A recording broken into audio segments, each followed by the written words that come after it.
We'll guide you through how to fix HVCI enabled error when running Valorant. If you guys find this video to be helpful, please consider subscribing to our channel, ringing the bell icon and leaving a like. Let's get right into it.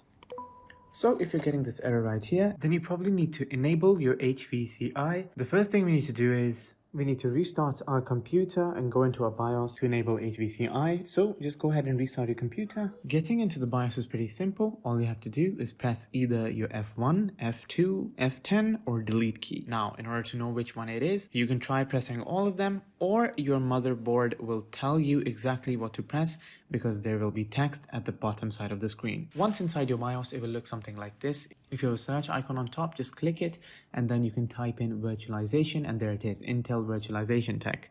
Just go ahead and enable it from this section. However, if you're using some other CPU like an AMD CPU, it may be called VTX, AMDV, or SVM mode. If you don't have a search bar, then you have to look for it manually. Personally, for me, I can find it in the overclock settings as soon as I load into the BIOS. But for you, it may be in the settings tab or it may be in the security tab. You will have to do a bit of digging. For me, it's in the OC section. I open it up and I scroll all the way down until I see CPU features. I click on that and then there it is, Intel Virtualization Tech. Once you have it enabled, you can just cross out of the BIOS and then press save and then press yes and boot back into your computer. If enabling has fixed the game error for you, that's great. If it hasn't, we can move on to the next step, which is enabling core isolation. All you need to do is come to your desktop main menu, come to the search bar and write in core isolation. This system setting will appear. Just click it open.